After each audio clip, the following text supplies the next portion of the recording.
Hello दोस्तों, स्वागत है आपका आपके अपने YouTube channel MPPSC exam centre में। आज हम आप लोगों के साथ में MP सीरीज के अंतर्गत एक मार्क ओरिएंटेड टॉपिक जिसका नाम है मध्य प्रदेश की जल विद्युत परियोजनाओं के बारे में इस वीडियो के माध्यम से चर्चा करने वाले हैं। बड़ा ही महत्वपूर्ण टॉपिक हो जाता है एग्जाम के पॉइंट ऑफ व्यू से। मेरा आपसे प्रॉमिस है इस वीडियो को देखने के बाद इस टॉपिक से संबंधित एक क्वेश्चन भी एग्जाम में नहीं छूटने वाला।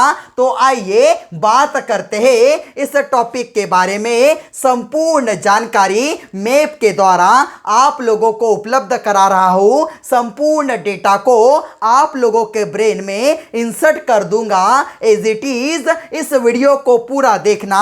तो आइए बात करते हैं इस टॉपिक के बारे में। सबसे पहला एक प्रश्न हमारे ब्रेन में आना चाहिए, किसी भी नदी पर किसी भी बांध को या परियोजना को बनाने का सबसे पहला उद्देश्य क्या होता है? तो याद रखना, वहां के किसानों को सिंचाई सुविधा उपलब्ध कराना सबसे पहला उद्देश्य होता है। यह उद्देश्य परिपूर्ण होने के बाद दूसरा सरकार का उद्देश्य होता है वहां पर जो बांध होता है वहां से विद्युत का उत्पादन करना और उस विद्युत को वहां के किसानों को प्रदान करना, जिससे वह किसानी अच्छी प्रकार से कर सके। बड़ा ही महत्वपूर्ण हो जाता है हमारे मध्य प्रदेश में। वैसे तो कई सारी परियोजनाएं क्रियान्वित हो रही है, किंतु महत्वपूर्ण परियोजनाओं पर ही आपको जल विद्युत परियोजना देखने के लिए मिलेंगी।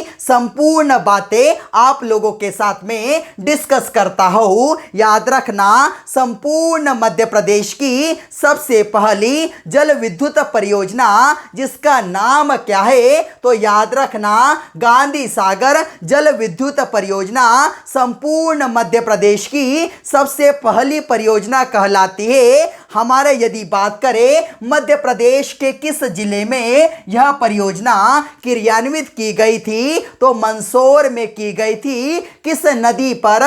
तो चंबल नदी पर। चंबल नदी बड़ी ही महत्वपूर्ण हो जाती है। इस चंबल नदी पर बनने वाला सबसे पहला बांध जिसका नाम क्या है? गांधी सागर बांध कहलाता है। 1960 के अंतर्गत यह बांध निर्मित हो गया था। उसके बाद राजस्थान के अंतर्गत राणा सागर परियोजना बनाई गई 1964 में, और उसके 7 साल बाद 1971 के अंतर्गत जवाहर सागर परियोजना इसी राजस्थान के अंतर्गत चंबल नदी पर निर्मित की गई थी। यहां पर जितना भी विद्युत का उत्पादन होता है उसका 50% मध्य प्रदेश रखता है और 50% राजस्थान अपने पास रखता है। यह जो गांधी सागर जल विद्युत परियोजना है यहां पर 115 मेगावाट विद्युत का उत्पादन होता है। यह जो राणा सागर परियोजना है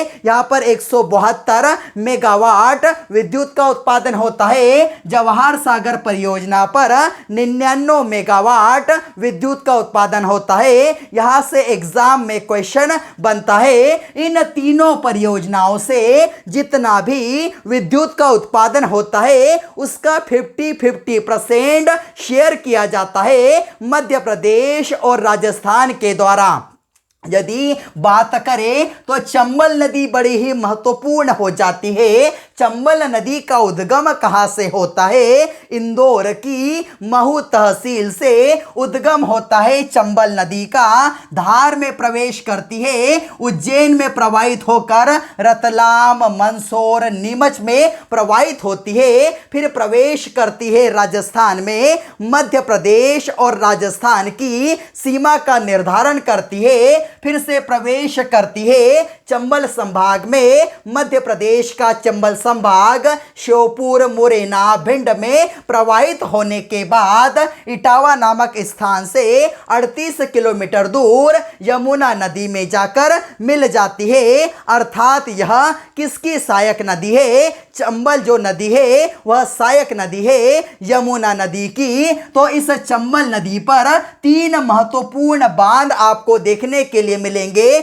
जिस पर जल विद्युत परियोजनाएं क्रियान्वित हो रही है। और इसी कोटा के अंतर्गत आपको एक बांध देखने के लिए मिलेगा, कोटा बैराज बांध, जिसे अवरोधक बांध के रूप में जाना जाता है। राणा सागर परियोजना यदि एग्जाम में पूछ ले तो चंबल नदी पर रावत भाटा एक एरिया है, चित्तौड़गढ़ जिले के अंतर्गत आती है। जवाहर सागर परियोजना, यह परियोजना राजस्थान के कोटा जिले के अंतर्गत है। तो यह सभी बातें याद रखना, यहां से एग्जाम में क्वेश्चन बनता है। अब बात करते हैं शिवपुरी के बारे में। शिवपुरी के अंतर्गत भी बड़ी ही महत्वपूर्ण परियोजना जिसका नाम है सिंध नदी पर क्रियान्वित हो रही है। सिंध नदी का उद्गम कहां से होता है?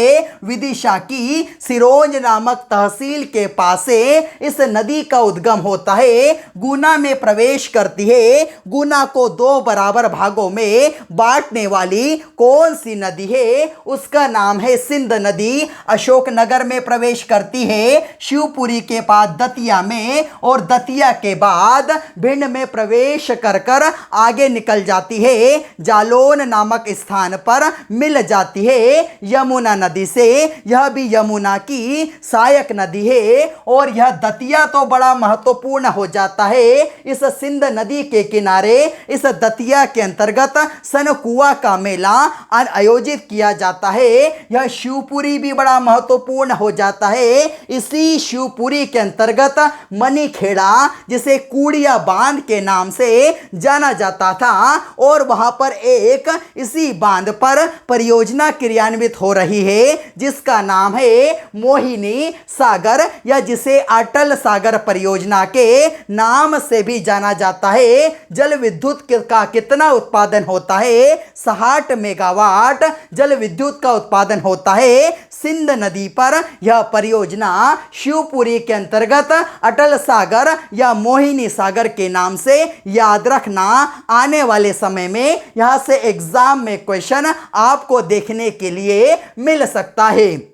अब यदि बात करें, यह जो रायसेन है ना, रायसेन भी बड़ा महत्वपूर्ण हो जाता है। इसके कुमरा नामक ग्राम से एक नदी का उद्गम होता है जिसका नाम क्या है? बेतवा नदी। यहां से निकलती है, यहां से सीमा बनाते हुए विदिशा के अंतर्गत जाती है, अशोकनगर में जाती है, शिवपुरी में जाती है, और प्रवेश कर जाती है कहां पर? तो उत्तर प्रदेश के अंतर्गत यह जो निवाड़ी है ना, इसका जो ओरछा तहसील है इसी नदी के किनारे बसा हुआ है। और यहां पर इसी के अंतर्गत जो झांसी वाला एरिया है, ललितपुर वाला एरिया है, यहां पर परियोजनाएं बनाई गई है। उसमें से एक परियोजना का नाम है माटा टीला परियोजना। यहां पर 30.6 मेगावाट विद्युत का उत्पादन किया जाता है। और दूसरा है राजघाट परियोजना। यहां पर 45 मेगावाट विद्युत का उत्पादन किया जाता है। दोनों परियोजना किस नदी पर? बेतवा नदी पर। और दोनों परियोजना मध्य प्रदेश और उत्तर प्रदेश की संयुक्त परियोजना कहलाती है। यहां से भी एग्जाम में क्वेश्चन पूछा जा सकता है। और इसी एरिया के अंतर्गत एक परीक्षा बांध भी है, बड़ा महत्वपूर्ण हो जाता है वह बांध। उससे भी जो भी लाभ होता है वह मध्य प्रदेश और उत्तर प्रदेश 50-50% के रेशो में बांट लेता है। अब यदि बात करें तो यह कटनी भी बड़ा महत्वपूर्ण हो जाता है। कटनी की एक तहसील है रिठी तहसील, और केमूर पहाड़ियों से एक नदी का उद्गम होता है, केन नदी का। दमोह से सीमा बनाते हुए पन्ना और छतरपुर में प्रवेश करती है। याद रखना, केन नदी छतरपुर और पन्ना की सीमा का निर्धारण करने वाली नदी कहलाती है। और आगे जाकर नामक स्थान पर मिल जाती है यमुना नदी से। और इसकी एक महत्वपूर्ण सहायक नदी है जिसका नाम है उर्मिल नदी। तो उर्मिल परियोजना भी है केन बहुउद्देश्य परियोजना केन नदी पर है, जिसका नाम क्या है, ग्रेटर गगऊ बांध के नाम से इस परियोजना को जाना जाता है। 50 मेगावाट विद्युत का उत्पादन होता है। 50-50% के अंतर्गत मध्य प्रदेश और उत्तर प्रदेश इसके लाभ को गेन करते हैं। उर्मिल परियोजना जो कि सहायक नदी है केन की, इसी नदी पर उर्मिल नदी पर यह परियोजना क्रियान्वित की जा रही है। यहां पर भी 50 मेगावाट विद्युत का उत्पादन होता है, किंतु 60% मध्य प्रदेश अपने पास रखता है और 40% उत्तर प्रदेश अपने पास रखता है। यदि 50 मेगावाट में से 30 मेगावाट मध्य प्रदेश रखेगा और बचा हुआ 20 मेगावाट दे देगा उत्तर प्रदेश को, तो इस बात को भी याद रखना। अब यदि बात करें तो बड़ा ही महत्वपूर्ण हो जाता है सतना। सतना की एक तहसील है मेहर तहसील, इसी के पास से एक नदी का उद्गम होता है, टोंस नदी या तमसा नदी बड़ी ही महत्वपूर्ण हो जाती है। यह सहायक नदी किसकी है, तो गंगा की सहायक नदी कहलाती है। और इसी सतना के अंतर्गत उसी नदी के नाम पर टोंस परियोजना क्रियान्वित की जा रही है। 320 मेगावाट विद्युत का उत्पादन यहाँ पर किया जाता है, इस बात को याद रखना। अब आते हैं शहडोल के बारे में बात करते हैं। शहडोल के देवलोंद नामक स्थान पर एक परियोजना क्रियान्वित की जा रही है जिसका नाम क्या है, बाण सागर परियोजना। बड़ी ही महत्वपूर्ण हो जाती है। किस नदी पर क्रियान्वित की जा रही है, सोन नदी पर क्रियान्वित की जा रही है।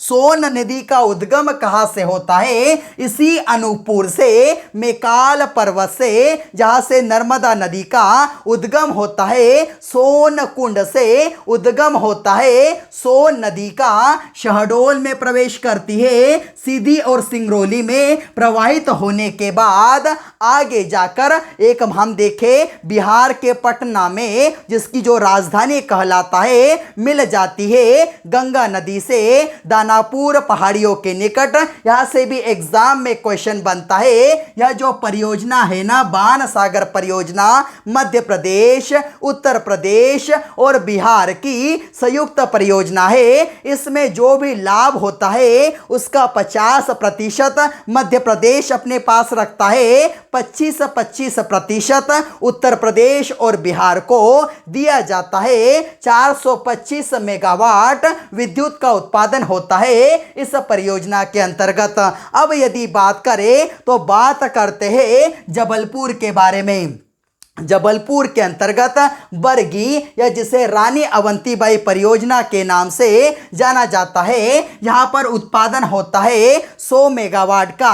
पहले 90 का होता था, 10 मेगावाट और बढ़ा दिया, 100 मेगावाट का वर्तमान में विद्युत का उत्पादन हो रहा है इस परियोजना में। और याद रखना, यह जो नर्मदा नदी पर बनने वाला सबसे पहला बांध कौन सा बांध है, तो याद रखना बरगी बांध, जिसे रानी अवंतीबाई बांध के नाम से या परियोजना के नाम से जाना जाता है। यह हमारी नर्मदा नदी का उद्गम अभी आपको बताया मेकाल पर्वत से होता है, नर्मदा कुंड से, जिसे मेकाल सुता के नाम से, शंकरी अर्थात शंकर भगवान की पुत्री के नाम से जाना जाता है। मध्य प्रदेश के 15 जिलों से प्रवाहित होती हुई प्रवेश कर जाती है गुजरात में, जहां पर केम्बे की खाड़ी या खंबात की खाड़ी में जाकर मिल जाती है अरब सागर के अंतर्गत। इस बात को याद रखना, यही पर है हमारी जबलपुर के अंतर्गत, वहां पर बरगी परियोजना।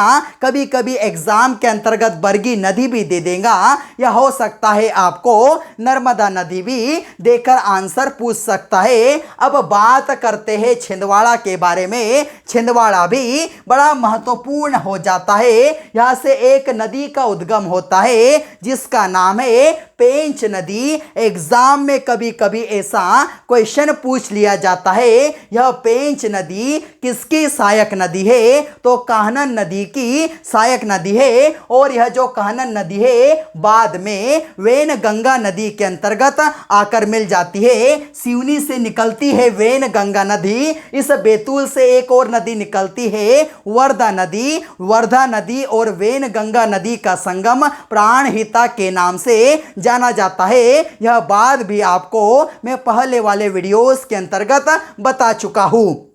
तो यहाँ पर पेंच नदी पर एक पेंच परियोजना है। 160 मेगावाट विद्युत का उत्पादन यहाँ पर हो रहा है। मध्य प्रदेश और महाराष्ट्र की संयुक्त परियोजना कहलाती है, याद रखना। और एक बड़ी ही महत्वपूर्ण नदी जिसका नाम है सीतारेवा नदी। इसी नदी पर सीतारेवा परियोजना का हम देखें यहाँ पर इसी नदी पर उपलब्ध है। और यहाँ पर कितना विद्युत का उत्पादन होता है? 15 मेगावाट विद्युत का उत्पादन होता है। यह भी याद रखना मध्य प्रदेश और महाराष्ट्र की संयुक्त परियोजना है, निजी पावर प्लांट है। किंतु याद रखना सीतारेवा परियोजना के अंतर्गत जितना भी विद्युत का उत्पादन हो रहा है वह निजी पावर प्लांट या कंपनी के द्वारा यहां पर उत्पादन किया जा रहा है। अब बात करते हैं होशंगाबाद के बारे में। होशंगाबाद भी बड़ा महत्वपूर्ण हो जाता है। यहाँ पर पचमढ़ी भी बड़ा महत्वपूर्ण हो जाता है। कौन सी पहाड़ियों के अंतर्गत आता है पचमढ़ी? तो महादेव पहाड़ियों के अंतर्गत आता है। यहीं से एक नदी का उद्गम होता है जिसका नाम है तवा नदी। और याद रखना यह जो नर्मदा नदी है ना, इसकी सबसे बड़ी सहायक नदी कहलाती है तवा नदी। यदि वर्तमान में देखें तो 1000 मेगावाट विद्युत का उत्पादन करना प्रस्तावित किया गया है इस परियोजना पर। और बड़ा ही महत्वपूर्ण हो जाता है संपूर्ण मध्य प्रदेश का सबसे, हम यदि देखें सबसे लंबा बांध किस नदी पर है? तो तवा नदी पर है। सबसे लंबा सड़क पुल किस नदी पर है? तो वह भी तवा नदी पर है। सबसे लंबा यदि बात करें तो 1322 मीटर की कुल लंबाई है इस बांध की। इसे नोट कर लेना।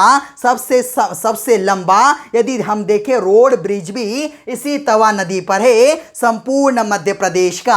आगे यदि आए हम बात करते हैं खंडवा में आ जाते हैं। खंडवा के अंतर्गत एक बड़ी ही महत्वपूर्ण परियोजना जिसका नाम क्या है? इंदिरा सागर परियोजना के बारे में बात करते हैं। यहाँ पर यह आती कहाँ है? खंडवा का एक गांव है पुनासा ग्राम। और यदि पास का एरिया देखे तो मुंदीवारा एरिया आता है। यहाँ पर भी 1000 मेगावाट विद्युत का उत्पादन किया जा रहा है। संपूर्ण भारत की सबसे ज्यादा जल संचय यदि किसी परियोजना का है तो वह कहां पर है? इंदिरा सागर परियोजना का सबसे बड़ी कृत्रिम नहर यदि हम देखें तो इंदिरा सागर नहर कहलाती है। बड़ा ही महत्वपूर्ण हो जाता है ओंकारेश्वर परियोजना। इसी खंडवा के अंतर्गत एक ग्राम है ओंकारेश्वर के पास में मानधाता। यहां पर भी 520 मेगावाट विद्युत का उत्पादन करना अनुमानित किया गया है। और यदि आगे आ जाए खरगोन की यदि बात करें तो खरगोन भी बड़ा महत्वपूर्ण हो जाता है। महेश्वर का नाम सुना होगा। महेश्वर के अंतर्गत बड़े बड़े घाट देखने के लिए मिलते हैं। इसी के अंतर्गत सहस्त्रधारा जलप्रपात देखने के लिए मिलता है। यहाँ पर एक बांध बनाया गया है महेश्वर बांध। और वहाँ पर जो परियोजना संचालित हो रही है महेश्वर जल विद्युत परियोजना, जहाँ पर 400 मेगावाट विद्युत का उत्पादन किया जाता है। और नर्मदा नदी इन मध्य प्रदेश के 15 जिलों से प्रवाहित होते हुए जैसे ही गुजरात में प्रवेश करती है, यहां पर एक जिला है नर्मदा, यहां पर बनाई गई है सरदार सरोवर परियोजना। बड़ी ही महत्वपूर्ण परियोजना हो जाती है। यदि इस बांध की बात करें तो संपूर्ण भारत का दूसरा सबसे ऊंचा बांध कहलाता है सरदार सरोवर बांध। और इस परियोजना के अंतर्गत 1450 250 मेगावाट विद्युत का उत्पादन किया जा रहा है। कॉन्क्रीट ग्रेविटी वाला बांध है, बड़ा ही महत्वपूर्ण बांध हो जाता है। और यदि याद रखना 1450 मेगावाट से इसे बढ़ाकर 6000 मेगावाट करने का प्लान बनाया गया है। यहां से जितना भी लाभ होता है 57% लाभ मध्य प्रदेश को दिया जाता है, 27% गुजरात को और बचा हुआ 16% महाराष्ट्र को इस परियोजना का लाभ दिया जाता है। संपूर्ण गंगा नदी पर यदि देखें सबसे बड़ी परियोजना सरदार सरोवर परियोजना गुजरात के नर्मदा जिले में आती है। अब इसकी बात करें, परमाणु ऊर्जा के द्वारा भी विद्युत का उत्पादन किया जाता है। प्रथम परमाणु ऊर्जा संयंत्र कहाँ पर है? यह जो मंडला है ना, यहाँ पर एक चुटका नामक ग्राम है, वहाँ पर है, जहाँ पर 700 × 2 अर्थात 1400 मेगावाट हम यदि देखें परमाणु ऊर्जा का, वो यहाँ से परमाणु ऊर्जा के द्वारा विद्युत का उत्पादन किया जा रहा है। आजकल एग्जाम में पहला नहीं पूछा जाता, दूसरा पूछा जाता है। दूसरा परमाणु संयंत्र यहां पर शिवपुरी का एक गांव है, भीमपुर गांव, यहां पर 2800 मेगावाट विद्युत का उत्पादन परमाणु ऊर्जा के द्वारा किया जा रहा है। सौर ऊर्जा की यदि बात करें, संपूर्ण देश का सबसे प्रथम सौर ऊर्जा संयंत्र कहां पर संचालित हुआ है? तो इंदौर का एक गांव है, कस्तूरबा ग्राम, वहां पर संपूर्ण भारत का सबसे पहला सौर ऊर्जा संयंत्र लगाया गया है। तो सभी बातें मध्य प्रदेश की जल विद्युत परियोजनाओं से संबंधित, परमाणु ऊर्जा से संबंधित, सौर ऊर्जा से संबंधित आपको सभी बातें मैंने बता दी। आप एक इसका स्क्रीनशॉट ले लेना और अच्छे नोट्स प्रिपेयर करना। उम्मीद करता हूँ आप लोगों को यह टॉपिक पसंद आया होगा। यदि आप लोगों को हमारा यह कंटेंट पसंद आया हो तो इस वीडियो को ज़्यादा से ज़्यादा लाइक कीजिए, अपने दोस्तों के साथ शेयर कीजिए और चैनल को सब्सक्राइब जरूर करना, जिससे आप लोगों को हमारी आने वाली नोटिफिकेशन प्रॉपर वे में मिल सके। जय हिंद।